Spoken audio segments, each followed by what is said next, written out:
경기도 양평의 작은 전원주택에서 이영희는 오늘도 새벽 5시에 눈을 떴습니다. 78세가 된 지금도 그녀의 하루는 피아노 소리로 시작됩니다. 40년간 아이들을 가르쳤던 손가락이 건반 위에서 추억의 멜로디를 연주합니다. 창가에 놓인 오래된 피아노 위에는 한 장의 흑백 사진이 있습니다.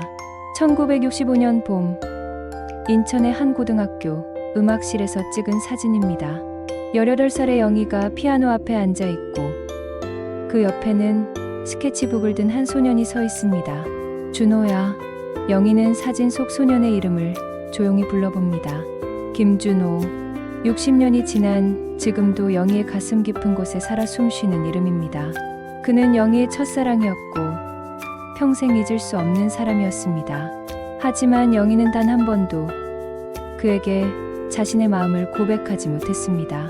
그 시절에는 여학생이 먼저 마음을 표현하는 것이 부끄러운 일이었고 무엇보다 준호와 영희 사이에는 넘을 수 없는 현실의 벽이 있었습니다. 그때 용기를 냈더라면 영희는 매일 아침 같은 후회를 반복합니다. 60년 전 그날 벚꽃이 흩날리던 학교 뒷동산에서 영희와 준호는 마지막 인사를 나눴습니다. 준호의 가족이 서울로 이사를 가게 되었기 때문입니다. 영희야, 나 서울 가도 너를 잊지 않을게. 준호가 떨리는 목소리로 말했습니다. 응, 나도 그럴게. 영희는 고개를 끄덕였지만 정작 하고 싶었던 말은 목구멍에서 맴돌 뿐이었습니다. 사랑해. 나도 너를 사랑해. 그 한마디를 끝내 하지 못한 채 영희는 준호를 떠나보냈습니다. 그 후 60년의 세월이 흘렀습니다. 영희는 25세 선을 통해 만난 좋은 남자와 결혼했고 두 아이를 낳아 키웠습니다. 남편은 성실한 사람이었고 영희도 그를 사랑했습니다. 하지만 마음 한구석에는 늘 준호의 자리가 있었습니다. 엄마, 왜 그렇게 멍하니 있어요? 딸 수진이 물을 때마다 영희는 아무렇지 않은 척했습니다. 아니야, 그냥 옛날 생각이 나서. 하지만 영희 자신은 알고 있었습니다. 자신이 얼마나 자주 준호를 생각하는지, 그의 소식이 궁금한지, 지금 어디서 무엇을 하고 있는지. 5년 전 남편이 세상을 떠난 후 영희는 더욱 자주 준호를 떠올리게 되었습니다. 혼자 남은 시간들 속에서 첫사랑의 기억은 더욱 선명해졌습니다. 준호는 지금 어떻게 살고 있을까? 영희는 밤마다 궁금해했습니다. 그런 영희에게 기적 같은 일이 일어났습니다. 지난주 손자 민수의 그림 전시회에 갔다가 우연히 준호를 다시 만난 것입니다. 영희야?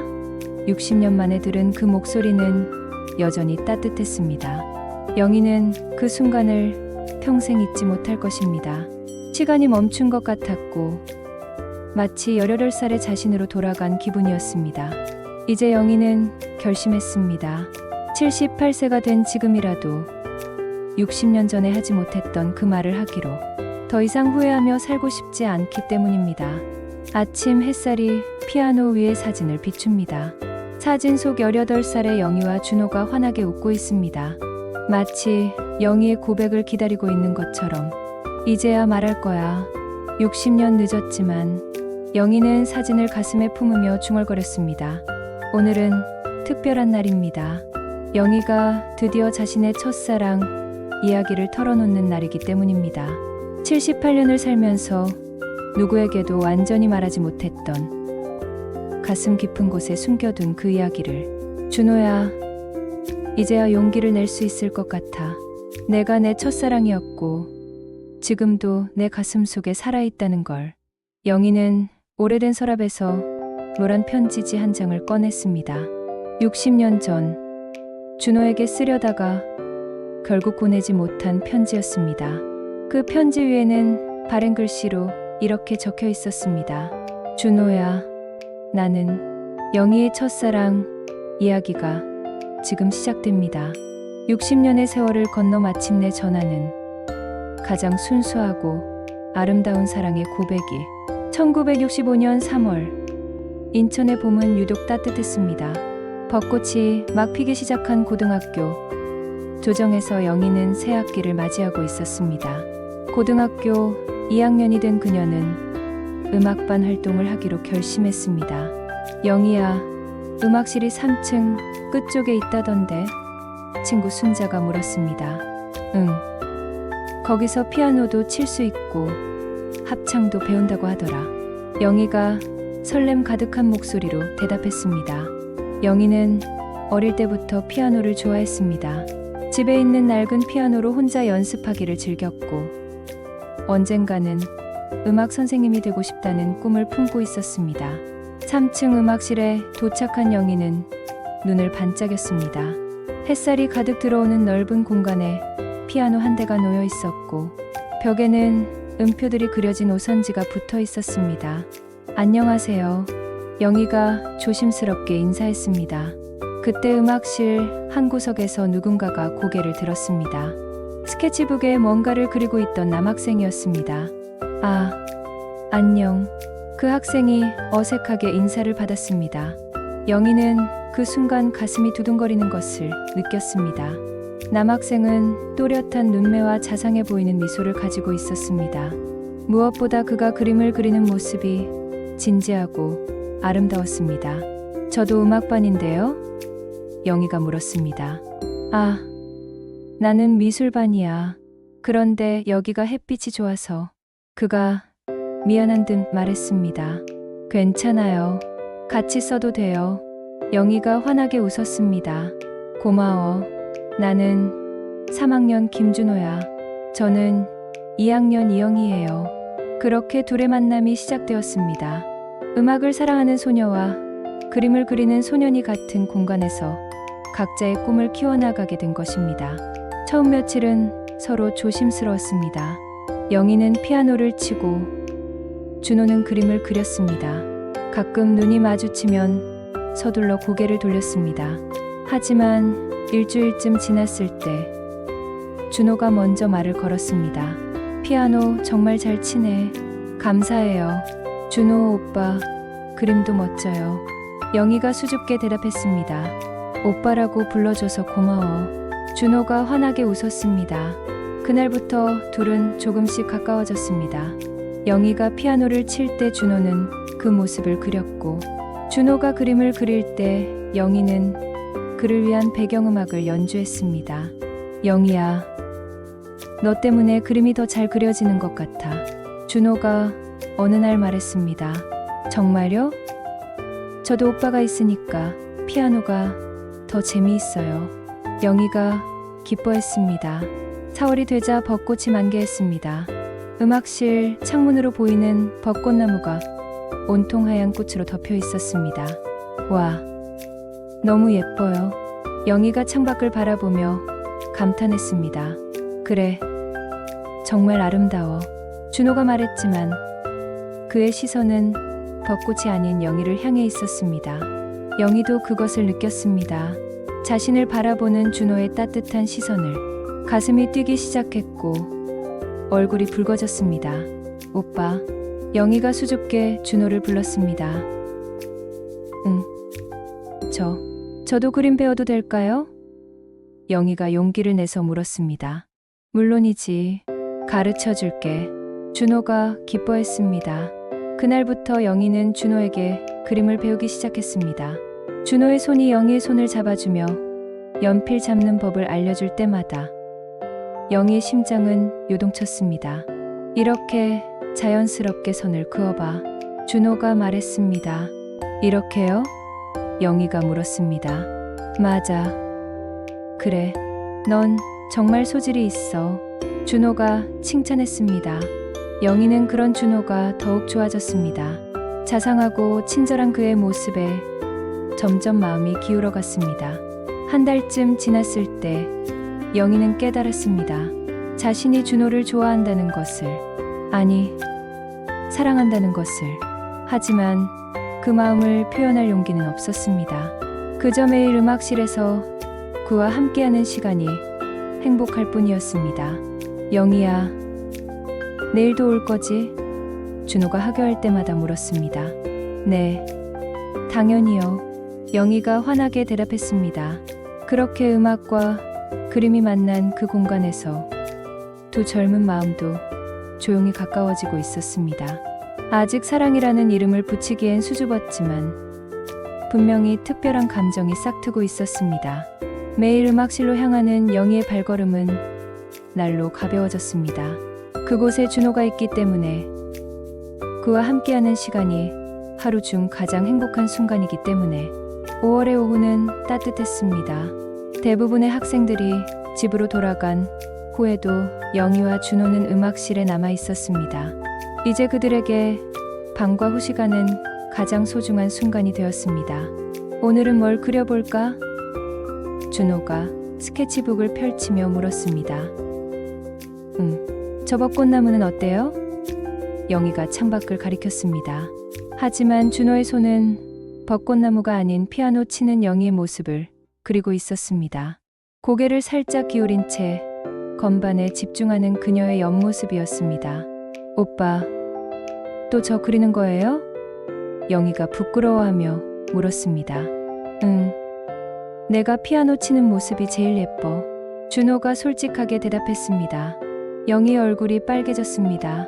준호의 그런 말 한마디가 그녀를 하루 종일 행복하게 만들었습니다. 어느 날 오후, 갑자기 비가 내리기 시작했습니다. 창밖으로는 굵은 빗방울이 떨어지고 있었습니다. 어떡하지? 우산을 안 가져왔는데. 영희가 걱정했습니다. 괜찮아. 나 우산 있어. 같이 써. 준호가 자연스럽게 제안했습니다. 하굣길. 한 우산 아래서 걸어가는 두 사람. 영희는 준호의 어깨에 닿을 듯 말 듯 가까이 서 있었습니다. 빗소리가 만들어내는 온율 속에서 둘의 마음은 더욱 가까워졌습니다. 영희야. 준호가 조심스럽게 말을 꺼냈습니다. 네, 너랑 이렇게 같이 걸어가니까 정말 좋다. 준호의 진심 어린 말이었습니다. 저도요. 영희가 모기 소리같이 작은 목소리로 대답했습니다. 그날부터 비가 오는 날이면 둘은 자연스럽게 함께 우산을 썼습니다. 때로는 준호가 영희의 집 앞까지 바래다 주기도 했습니다. 여기서 괜찮아요. 집에서 보면 안 돼요. 영희가 골목 입구에서 멈췄습니다. 알았어. 조심히 들어가. 준호가 아쉬운 듯 말했습니다. 영희는 집으로 들어가면서도 뒤돌아서 준호를 바라봤습니다. 그도 그녀가 집에 들어갈 때까지 그 자리에 서 있었습니다. 음악실에서 보내는 시간도 점점 특별해졌습니다. 영희가 피아노를 칠 때 준호는 그녀의 연주에 맞춰 그림을 그렸고, 준호가 그림을 그릴 때 영희는 그에게 어울리는 곡을 연주했습니다. 영희야, 이 그림 제목을 뭐라고 하면 좋을까? 준호가 완성된 그림을 보여주었습니다. 그것은 피아노를 치는 소녀의 모습이었는데 햇살이 그녀의 머리카락을 비추고 있는 아름다운 그림이었습니다. 오후의 선율은 어때요? 영희가 제안했습니다. 완벽해. 내가 지어준 제목이니까 더욱 마음에 들어. 준호가 만족해했습니다. 6월이 되자 영희는 준호를 위해 특별한 곡을 준비했습니다. 드뷔시의 달빛이었습니다.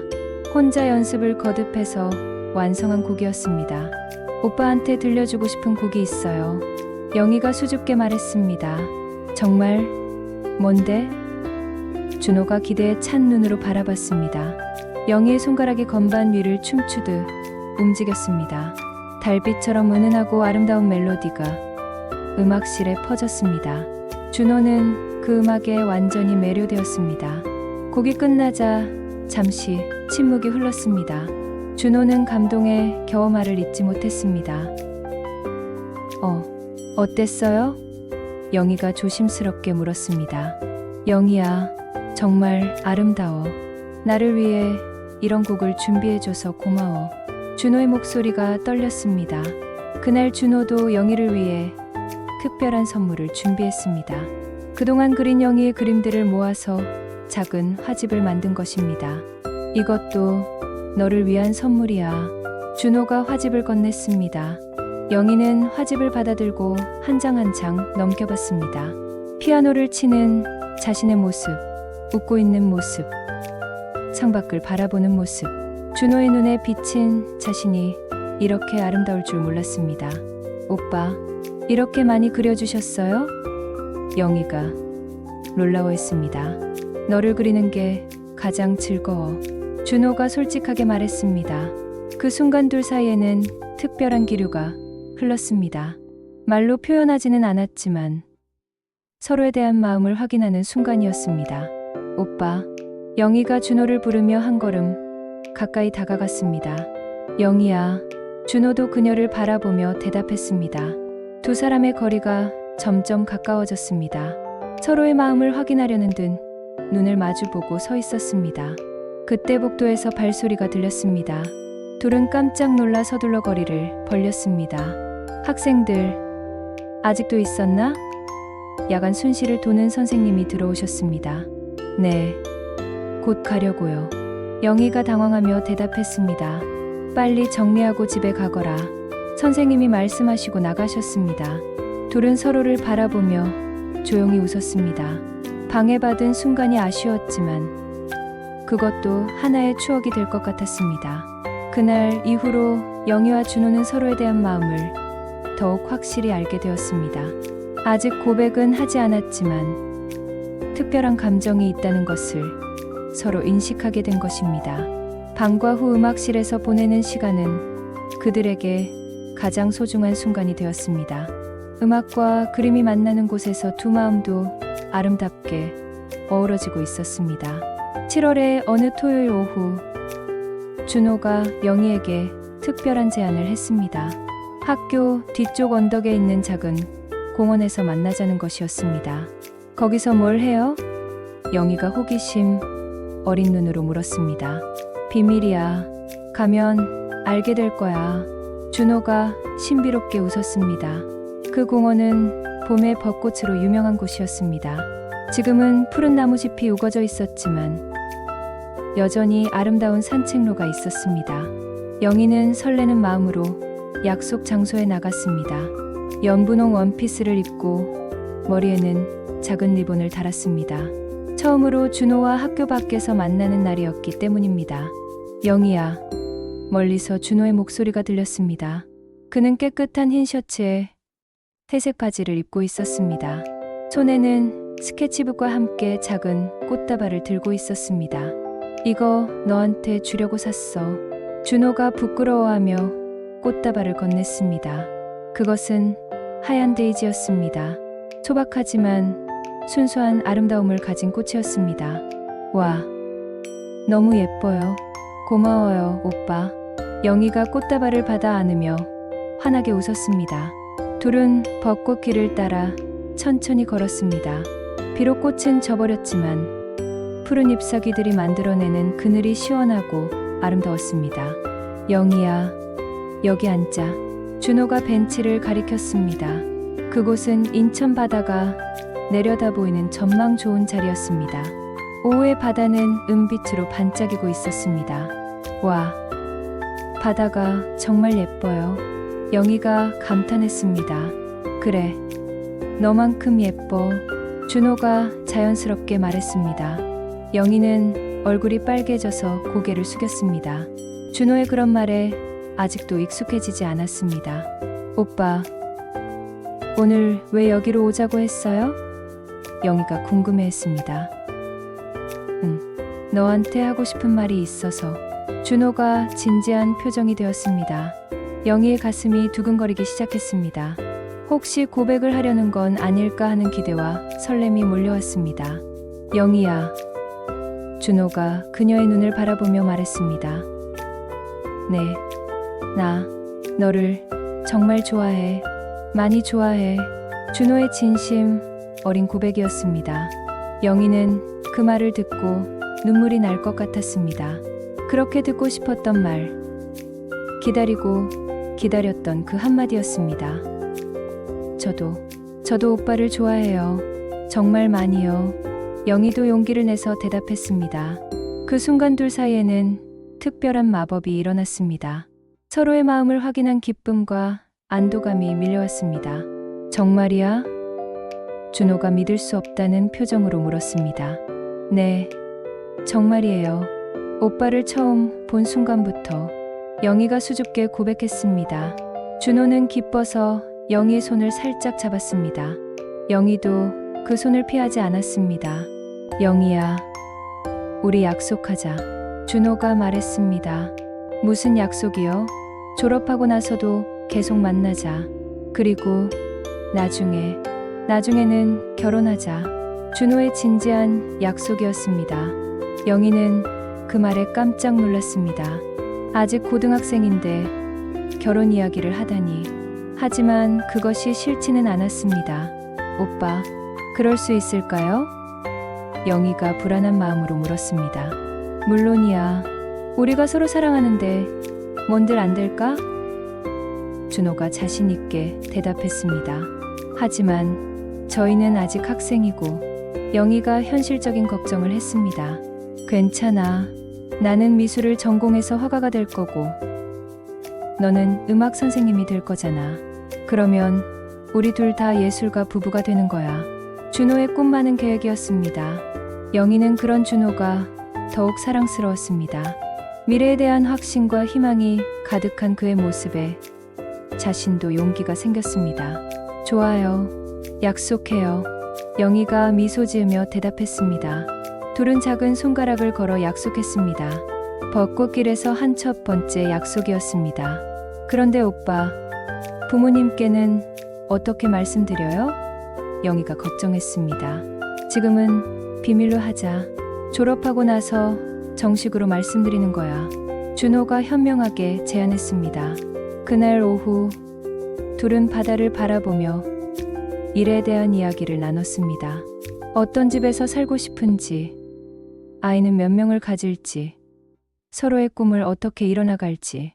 우리 집에는 피아노도 있고 화실도 있었으면 좋겠어. 영희가 말했습니다. 그럼 나는 너를 그리고 넌 나를 위해 연주하는 거야. 준호가 로맨틱하게 대답했습니다. 해가 서쪽으로 기울어갈 무렵 둘은 집으로 돌아가야 했습니다. 하지만 헤어지기가 너무 아쉬웠습니다. 영희야, 오늘 정말 행복했어. 준호가 말했습니다. 저도요. 평생 잊지 못할 하루가 될 것 같아요. 영희가 대답했습니다. 우리 약속 잊으면 안 돼. 준호가 다시 한번 확인했습니다. 절대 안 잊어요. 평생 기억할 거예요. 영희가 진심으로 대답했습니다. 그렇게 둘의 첫 번째 데이트가 끝났습니다. 벚꽃길에서 한아름다운 약속과 함께 집으로 돌아온 영희는 준호가 준 데이지를 물에 꽂아두었습니다. 그리고 일기장에 이렇게 썼습니다. 오늘 준호 오빠와 벚꽃길에서 약속했다. 서로 사랑한다고. 나중에 결혼하자고. 너무 행복해서 꿈 같다. 이 행복이 영원했으면 좋겠다. 영희는 그날 밤 꿈에서도 준호를 만났습니다. 벚꽃이 흩날리는 길에서 둘이 손잡고 걸어가는 꿈이었습니다. 8월 말, 새 학기를 앞둔 어느 날 저녁이었습니다. 영희는 평소처럼 피아노 연습을 하고 있었는데 어머니가 심각한 표정으로 다가왔습니다. 영희야, 엄마랑 얘기 좀 하자. 어머니의 목소리가 평소보다 무거웠습니다. 영희는 불안한 마음으로 피아노에서 손을 뗐습니다. 어머니의 표정이 심상치 않았기 때문입니다. 무슨 일이세요, 어머니? 영희가 조심스럽게 물었습니다. 내가 요즘 남학생하고 만난다던데 그게 사실이냐? 어머니의 직설적인 질문이었습니다. 영희의 가슴이 철렁 내려앉았습니다. 어떻게 알게 되었을까요? 분명히 조심했는데. 어머니, 그게. 영희가 말을 더듬었습니다. 이웃에서 봤다더라. 내가 남학생이랑 같이 걸어가는 걸. 어머니가 설명했습니다. 영희는 마음속으로 탄식했습니다. 비 오는 날 준호와 함께 우산을 쓰고 걸어간 것을 누군가 봤던 것입니다. 어머니, 저희는 그냥. 영희가 변명하려 했습니다. 영희야, 너는 아직 학생이야. 공부에만 집중해야 할 때인데 무슨 연애야? 어머니의 목소리가 높아졌습니다. 연애가 아니에요. 저희는 그냥. 영희가 부정했지만 목소리에 확신이 없었습니다. 그냥이면 왜 숨겨? 떳떳하면 집에도 데려오지. 어머니의 날카로운 지적이었습니다. 영희는 할 말을 잃었습니다. 어머니의 말이 맞았기 때문입니다. 자신도 준호와의 관계를 숨기고 있었으니까요. 그때 아버지가 들어오셨습니다. 어머니로부터 상황을 들으신 아버지의 표정도 심각했습니다. 영희야, 아버지가 말한다. 아버지의 엄한 목소리였습니다. 네, 아버지. 우리 집안은 3대가 교육자야. 내 할아버지도 교장 선생님이셨고, 아버지도 교사고, 너도 훌륭한 음악 선생님이 되어야 해. 아버지의 진지한 말씀이었습니다. 네, 저도 그렇게 생각해요. 영희가 작은 목소리로 대답했습니다. 그런데 지금부터 남학생과 사귀면 공부에 방해가 될 거야. 대학 진학도 어려워지고. 아버지의 걱정이었습니다. 아버지, 저는 공부도 열심히 하고 있어요. 영희가 항변했습니다. 지금은 그럴 수 있어. 하지만 연애에 빠지면 사람이 변하는 법이야. 아버지의 경험에서 우러나온 말이었습니다. 어머니도 거들었습니다. 영희야, 엄마도 젊었을 때가 있어서 안다. 하지만 지금은 공부할 시기야. 연애는 나중에 해도 늦지 않아. 하지만 영희가 뭔가 말하려 했지만 아버지가 손을 들어 말렸습니다. 영희야, 그 남학생과는 더 이상 만나지 마라. 그게 너를 위한 일이야. 아버지의 단호한 명령이었습니다. 영희는 눈물이 핑 돌았습니다. 부모님의 말씀을 무시할 수는 없었지만 준호를 포기하라는 것은 받아들이기 어려웠습니다. 아버지, 어머니, 저희는 서로 좋아하는 사이예요. 영희가 용기를 내어 말했습니다. 좋아한다고 다 되는 게 아니야. 현실을 생각해야지. 어머니가 단호하게 말했습니다. 그 남학생 집안은 어떻고 미래는 어떻고 그런 것도 생각해봤니? 아버지가 물었습니다. 영희는 준호의 집안 사정에 대해 자세히 아는 것이 없었습니다. 그저 서로 좋아한다는 감정뿐이었습니다. 그런 건 나중에 알아봐도 되잖아요. 영희가 약하게 대답했습니다.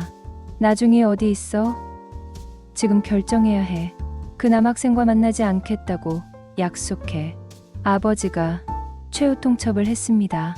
영희는 고개를 떨구고 한참을 생각했습니다. 부모님을 거역할 수는 없었지만 준호를 포기하는 것도 불가능했습니다. 시간을 좀 주세요. 영희가 간청했습니다. 시간이 뭐가 필요해? 지금 당장 결정해. 어머니가 재촉했습니다. 어머니, 제발 하루만 생각할 시간을 주세요. 영희가 애원했습니다. 부모님은 서로 눈을 마주보더니 한숨을 쉬었습니다. 좋다. 내일까지 생각해봐라. 하지만 결론은 뻔할 거야. 아버지가 말씀하셨습니다. 그날 밤 영희는 잠을 이루지 못했습니다. 부모님의 말씀도 이해되고 준호에 대한 마음도 포기할 수 없었습니다. 새벽이 되어서야 영희는 결심했습니다. 일단 부모님께는 준호와 헤어지겠다고 말하고 몰래라도 만나기로 한 것입니다. 다음날 아침 영희는 부모님께 말씀드렸습니다. 아버지, 어머니, 생각해보니 말씀이 맞는 것 같아요. 공부에 집중하겠어요. 잘 생각했다. 영희야, 그게 내 앞날을 위한 일이야. 아버지가 만족해 하셨습니다. 하지만 영희의 마음속에는 죄책감과 불안감이 가득했습니다. 부모님께 거짓말을 한 것도 괴로웠고 준호에게 이 사실을 어떻게 말해야 할지도 걱정이었습니다. 학교에 가서 준호를 만났을 때 영희는 복잡한 심정이었습니다. 영희야, 무슨 일 있어? 표정이 안 좋은데?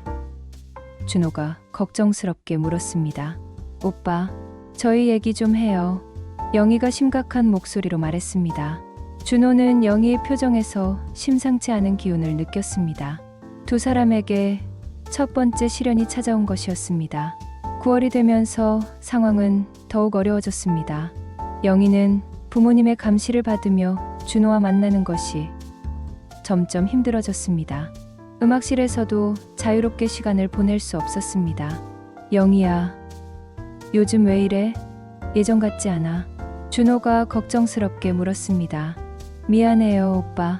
집에서 공부하라고 해서. 영희가 거짓말을 했습니다. 하지만 준호는 뭔가 다른 이유가 있다는 것을 직감했습니다. 영희의 눈빛이 예전과 달랐기 때문입니다. 10월 어느 날 더 충격적인 소식이 전해졌습니다. 준호의 가족이 서울로 이사를 간다는 것이었습니다. 뭐라고? 서울로? 영희가 믿을 수 없다는 표정으로 물었습니다. 아버지가 서울에서 일자리를 구하셨어. 다음 달에 이사 가야 해. 준호도 슬픈 목소리였습니다. 영희는 그 순간 세상이 무너지는 기분이었습니다. 부모님의 반대로도 힘든데 이제 준호까지 멀리 가게 된다니. 그럼 우리는 어떻게 되는 거예요? 영희가 떨리는 목소리로 물었습니다. 괜찮아. 편지로 연락하고 방학 때마다 만나면 돼. 준호가 위로했지만 그의 목소리에도 불안감이 묻어났습니다. 정말 그럴 수 있을까요? 영희의 의심 많은 질문이었습니다. 물론이야. 우리가 진짜 사랑하는 사이인데 거리가 뭐가 문제야? 준호가 확신에 찬 목소리로 대답했습니다. 하지만 현실은 그렇게 간단하지 않았습니다.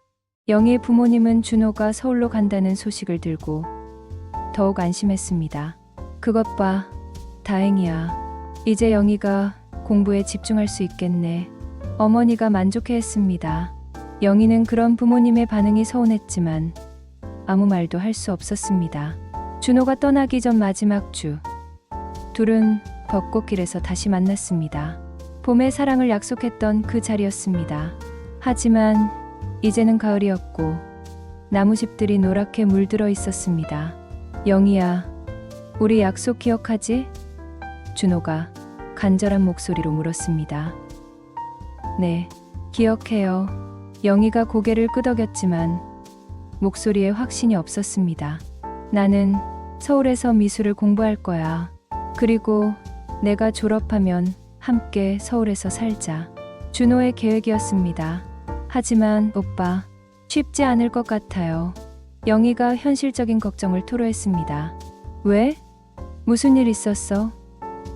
준호가 예민하게 반응했습니다. 영희는 그제야 부모님의 반대에 대해 털어놓았습니다. 더 이상 숨길 수 없었기 때문입니다. 그래서 요즘 만나기가 힘들었구나. 준호가 이해했습니다. 미안해요, 오빠. 용기가 없어서. 영희가 고개를 숙였습니다. 괜찮아.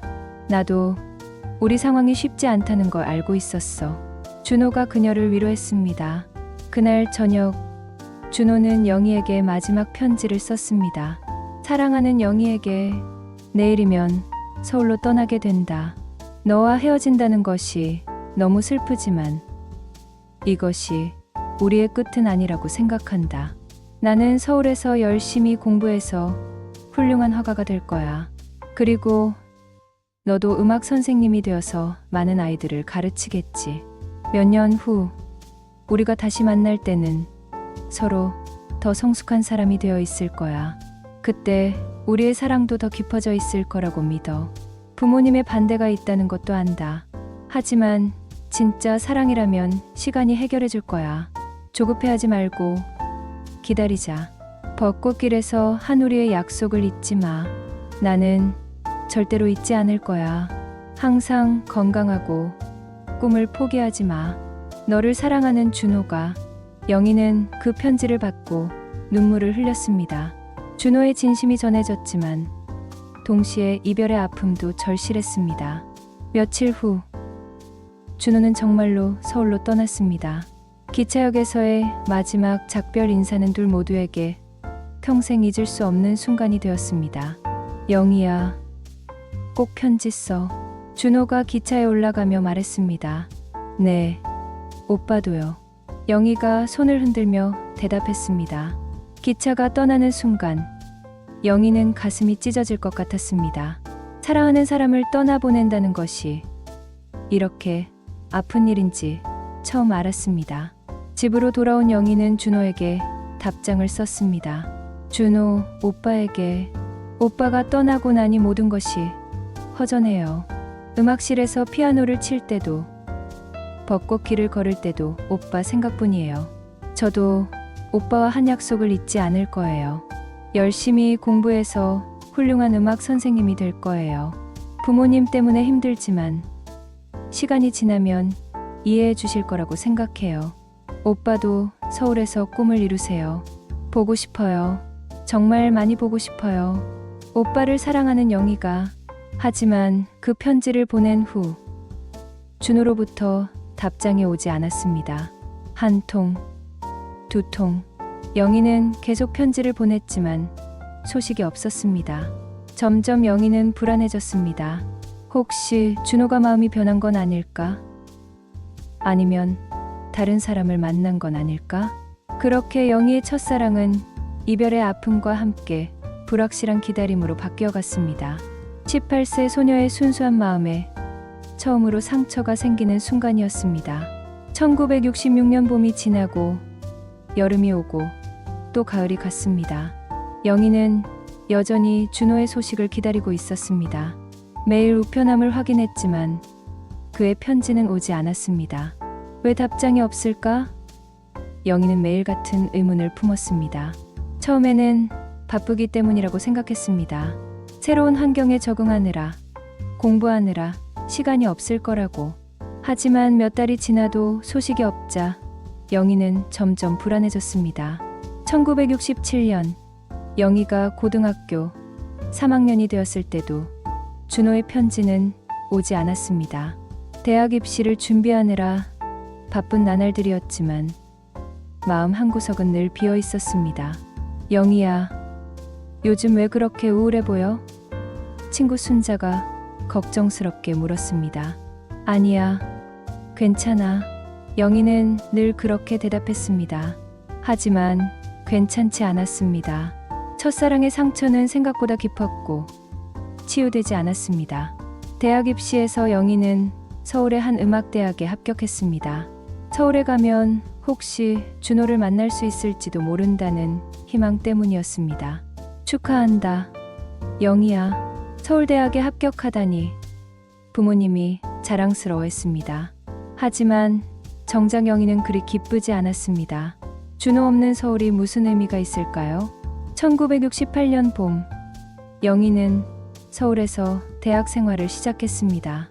혹시나 하는 마음에 준호가 다닐 만한 미술대학들을 알아보기도 했지만 찾을 수 없었습니다. 서울이 얼마나 큰데 찾을 수나 있을까?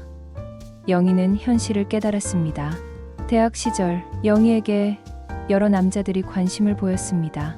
하지만 영희의 마음에는 여전히 준호가 자리 잡고 있었습니다. 영희 씨, 우리 사귀지 않을래요? 같은 과 남학생이 고백했습니다. 죄송해요. 저는. 영희는 늘 거절했습니다. 친구들은 그런 영희를 이해하지 못했습니다. 영희야, 왜 그렇게 까다로워? 좋은 남자들인데. 룸메이트가 타박했습니다. 나는 마음에 두고 있는 사람이 있어.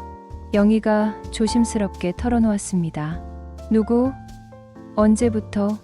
친구들이 궁금해했습니다. 하지만 영희는 준호에 대해 자세히 말하지 않았습니다.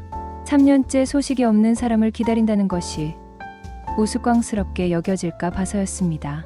1972년 영희가 대학을 졸업할 즈음 부모님은 선을 권했습니다. 영희야, 이제 결혼할 나이야. 좋은 사람 소개해줄까? 어머니가 조심스럽게 말씀하셨습니다. 아직은 일하고 싶어요. 영희가 시간을 벌었습니다. 하지만 부모님의 압박은 계속되었고 결국 1974년 영희는 선을 보게 되었습니다. 상대방은 은행에 다니는 성실한 남자였습니다. 영희 씨, 처음 뵙겠습니다. 그 남자, 이성호는 정중하게 인사했습니다. 성호는 좋은 사람이었습니다. 예의 바르고 성실하고 영희를 배려해 주었습니다. 하지만 영희의 마음에는 설렘이 없었습니다. 엄마, 저는 그분과 결혼하기 싫어요. 영희가 어머니께 말씀드렸습니다. 왜? 좋은 사람인데. 너 혹시 다른 사람 생각하고 있는 거 아니니? 어머니의 예리한 질문이었습니다. 영희는 할 말이 없었습니다. 8년째 소식이 없는 준호를 여전히 기다리고 있다고 말할 수는 없었습니다. 몇 차례 만난 후 성우는 영희에게 고백했습니다. 영희 씨, 저는 당신을 정말 좋아합니다. 결혼해 주세요. 영희는 한참을 고민했습니다. 준호는 이미 자신을 잊었을지도 모르고 다른 사람과 결혼했을 수도 있었습니다. 계속 기다릴 수는 없었습니다. 알겠습니다. 영희가 작은 목소리로 대답했습니다. 1975년 봄, 영희는 성우와 결혼했습니다. 하지만 결혼식 날에도 그녀의 마음 한구석에는 준호가 있었습니다. 준호 오빠가 봤다면 뭐라고 했을까? 영희는 혼자 생각했습니다. 결혼 생활은 평온했습니다. 성우는 좋은 남편이었고 영희도 그를 존중했습니다. 하지만 사랑이라고 하기에는 뭔가 부족했습니다. 1977년과 1979년 영희는 두 아이를 낳았습니다. 딸 수진과 아들 민호였습니다. 아이들을 키우느라 바쁜 나날들이었지만 가끔 홀로 있을 때면 여전히 준호를 생각했습니다. 엄마, 왜 그렇게 멍하니 있어? 딸 수진이 물을 때마다 영희는 놀라곤 했습니다. 아니야, 그냥 생각이 있어서. 1980년대, 1990년대, 세월은 빠르게 흘러갔습니다. 영희는 음악 선생님이 되었고 많은 아이들을 가르쳤습니다. 평범하지만 안정된 삶이었습니다. 하지만 마음 깊은 곳에서는 여전히 준호를 기다리고 있었습니다. 거리에서 비슷한 뒷모습을 보면 가슴이 뛰었고 준호와 비슷한 이름을 들으면 귀가 번쩍 뜨였습니다. 2000년대가 되어서도 마찬가지였습니다. 인터넷이 발달하면서 영희는 몰래 준호의 이름을 검색해보기도 했습니다. 하지만 찾을 수 없었습니다. 김준호가 얼마나 흔한 이름인데. 영희는 한숨을 쉬었습니다. 2015년 남편 성호가 갑작스럽게 세상을 떠났습니다. 40년을 함께 산 동반자를 잃은 슬픔은 컸습니다. 여보, 미안해. 내가 당신을 온전히 사랑하지 못해서. 영희는 남편의 영전 앞에서 사과했습니다. 혼자 남은 후 영희는 더욱 자주 준호를 떠올렸습니다. 이제는 서로 이른이 넘은 나이가 되었지만 마음속의 준호는 여전히 18살의 모습이었습니다. 60년이 지났구나. 준호 오빠는 지금 뭘 하고 있을까? 영희는 매일 밤 그런 생각을 했습니다. 그리고 2023년 어느 날 기적 같은 일이 일어났습니다. 손자 민수의 그림 전시회에서 우연히 준호를 다시 만나게 된 것입니다. 60년의 기다림이 마침내 끝나는 순간이었습니다. 2023년 4월 서울 인사동의 작은 갤러리에서 특별한 전시회가 열렸습니다. 청춘을 그리다 젊은 작가들의 시선이라는 제목의 단체전이었습니다. 영희의 손자 민수도 그 전시회에 참가하게 되었습니다. 할머니, 꼭 와주세요. 제 작품을 보여드리고 싶어요. 25살의 민수가 간청했습니다. 그럼 당연히 가야지. 우리 민수 그림 구경하러. 영희가 기쁘게 대답했습니다. 전시회 개막일 영희는 정성스럽게 차려입고 갤러리로 향했습니다. 78세가 된 지금도 그녀는 우아함을 잃지 않았습니다. 갤러리에 도착한 영희는 민수의 작품 앞에 서서 감탄했습니다. 손자가 그린 그림은 인천 바다의 풍경이었습니다. 석양이 바다를 물들이는 아름다운 모습이었습니다. 민수야, 정말 잘 그렸다. 할머니가 젊었을 때 보던 그 바다야. 영희가 뿌듯해했습니다. 할머니가 자주 인천 이야기를 해주셔서 그려보고 싶었어요. 민수가 설명했습니다. 그때 갤러리 한쪽에서 익숙한 목소리가 들려왔습니다. 이 그림 참 좋네요. 인천 바다를 이렇게 아름답게 표현하다니. 영희는 그 목소리에 온몸이 얼어붙었습니다. 60년이 지났지만 절대 잊을 수 없는 목소리였습니다. 천천히 고개를 돌린 영희는 그 사람을 보았습니다. 흰머리가 성성한 노인이었지만 그 눈빛만은 여전했습니다. 김준호였습니다. 영희야? 준호도 영희를 알아보았습니다.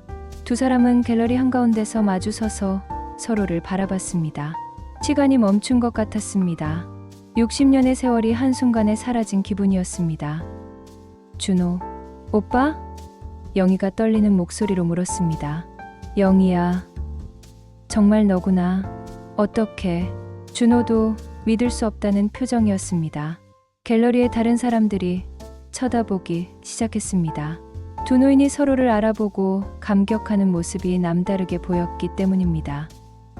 저기, 조용한 곳에서 이야기할까요? 영희가 제안했습니다. 그러자 준호가 고개를 끄덕였습니다. 두 사람은 갤러리 근처의 작은 카페로 자리를 옮겼습니다.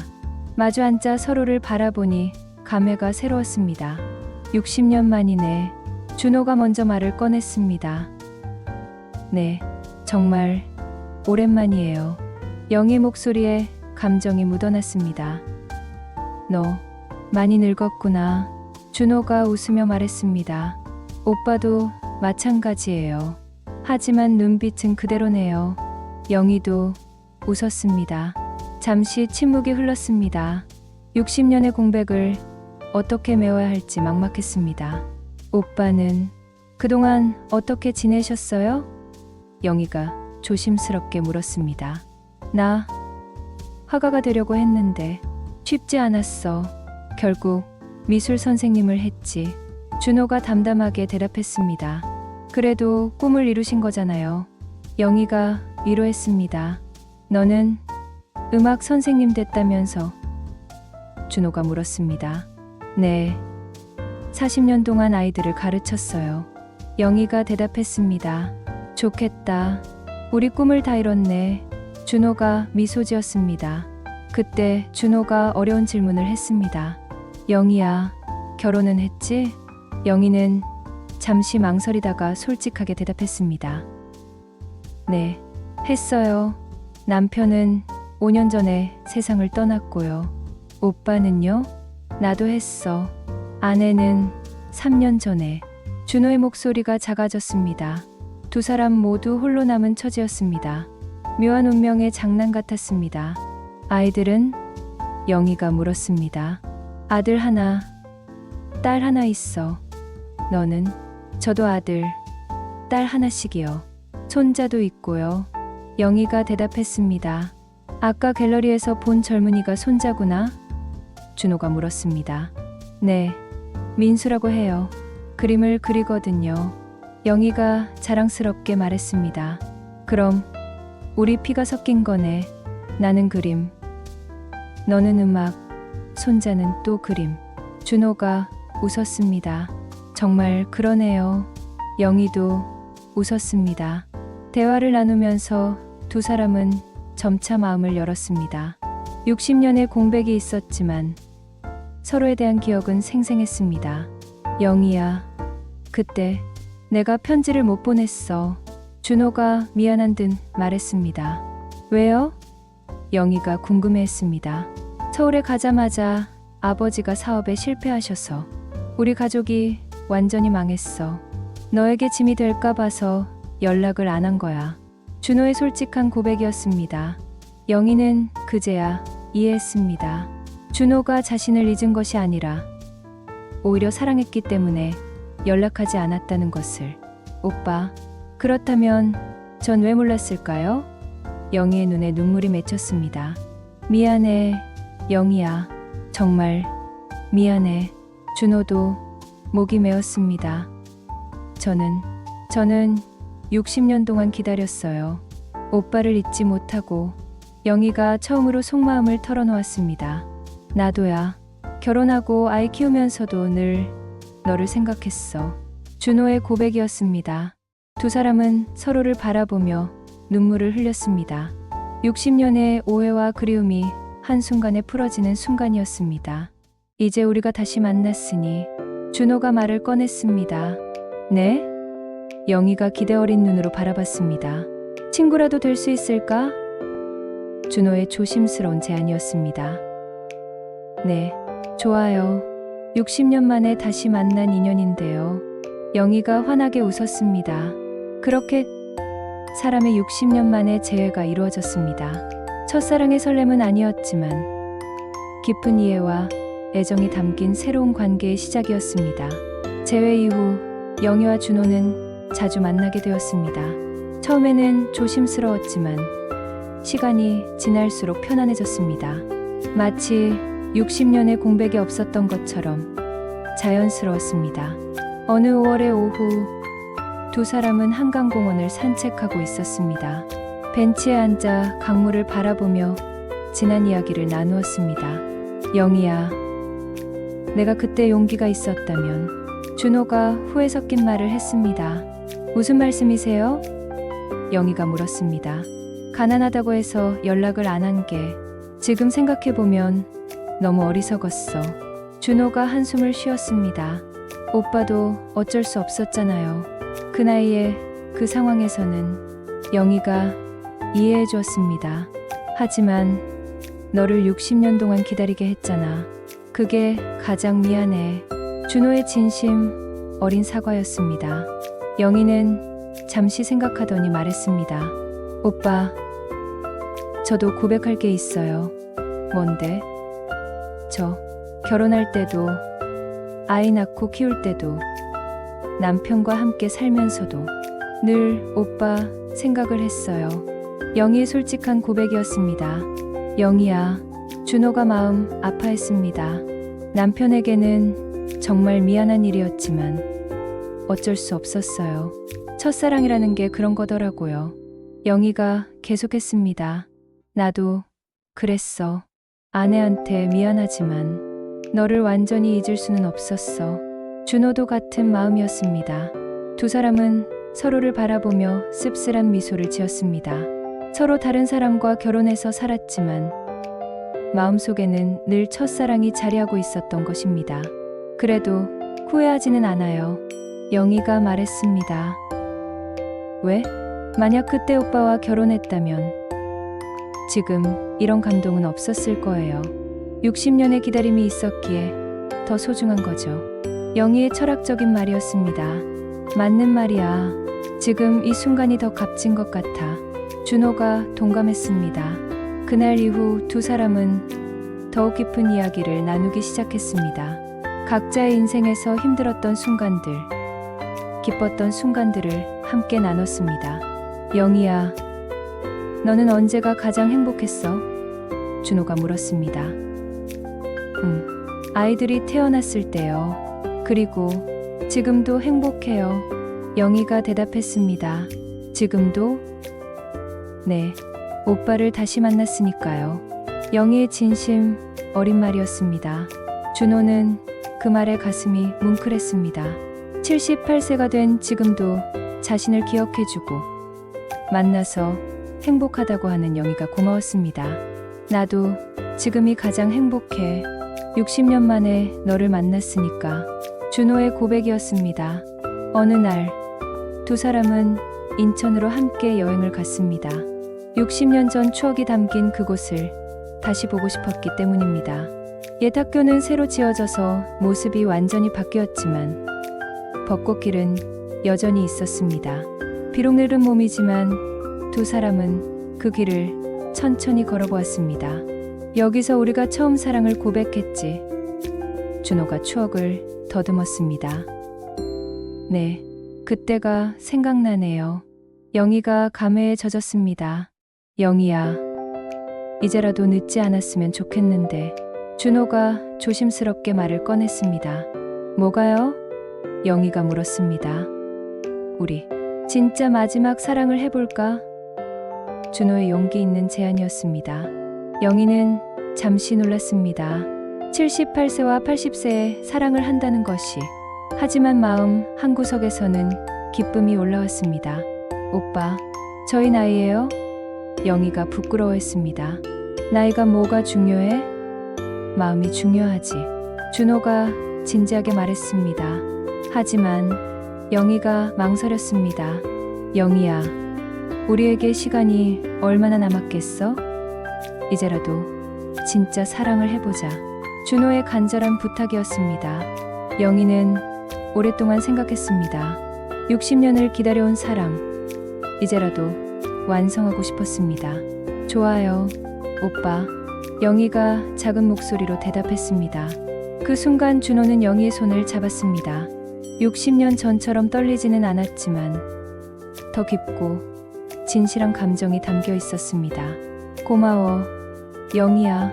내가 내 생의 마지막 사랑이 되어줘서. 준호가 감사했습니다. 저야말로 고마워요. 첫사랑이 마지막 사랑이 되다니 얼마나 아름다운 일인가요? 영희도 행복해했습니다. 그날 벚꽃길에서 두 사람은 60년 만에 다시 사랑을 약속했습니다. 이번에는 젊음의 열정은 아니었지만 세월의 깊이가 담긴 성숙한 사랑이었습니다. 영희야, 우리 이제 정말 함께하자. 남은 시간 동안. 준호의 마지막 고백이었습니다. 네, 오빠. 이번에는 절대 놓치지 않을 거예요.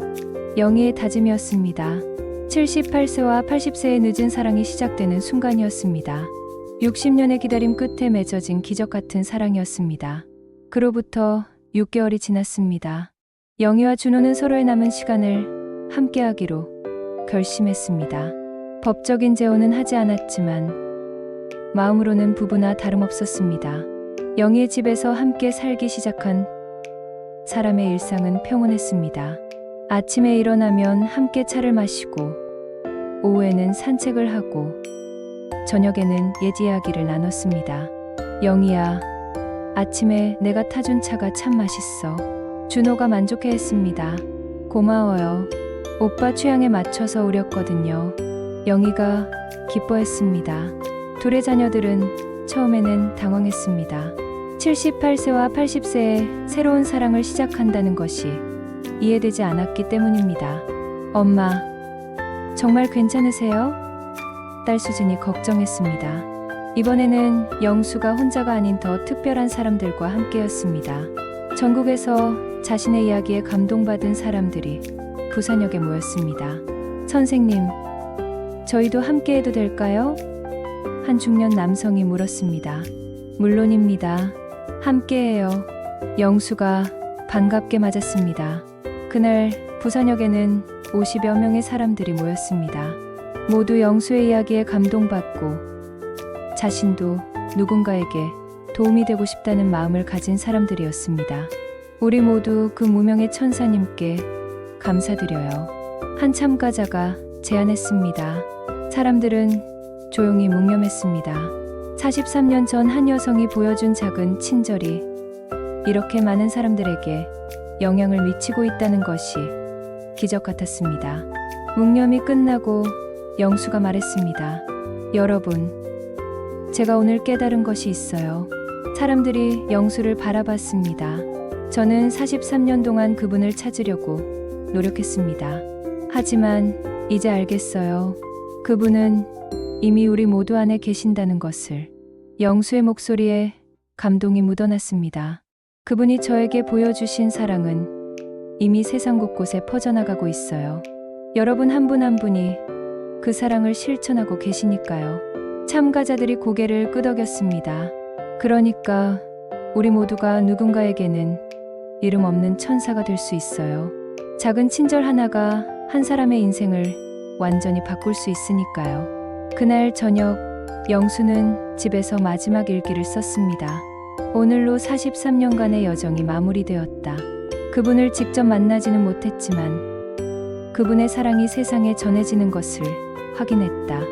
나는 이제 평온하다. 며칠 후 영수에게 또 다른 편지가 도착했습니다. 이번에는 특별한 편지였습니다. 박영수 선생님께. 저는 올해 85세 된 김순자라고 합니다. 선생님의 방송을 보고 편지를 쓰게 되었습니다. 혹시 1982년 12월 24일 부산역에서 22살 청년을 만난 것이 저일까요? 그날 저는 서울에 있는 딸을 만나러 가는 길이었습니다. 회색 코트를 입고 있었고 김밥을 싸갔었어요. 젊은 학생 한 분이 표정이 너무 어두워서 걱정이 되어 말을 걸었던 기억이 있습니다. 만약 그 학생이 선생님이시라면 정말 다행입니다. 그날 이후 저는 늘 그 학생이 잘 지내고 있을까 궁금했거든요. 연락 주시면 감사하겠습니다. 김순자 올림. 영수는 편지를 읽고 손이 떨렸습니다.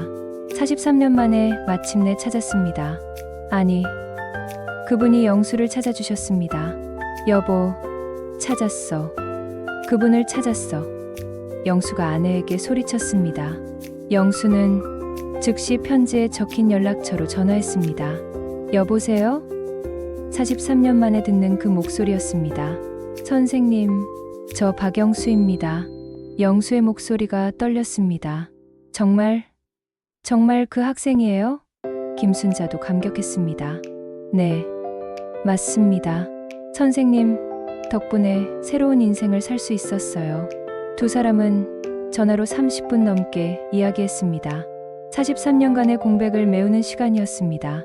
일주일 후, 영수는 서울에 있는 김순자를 만나러 갔습니다. 온 가족이 함께였습니다.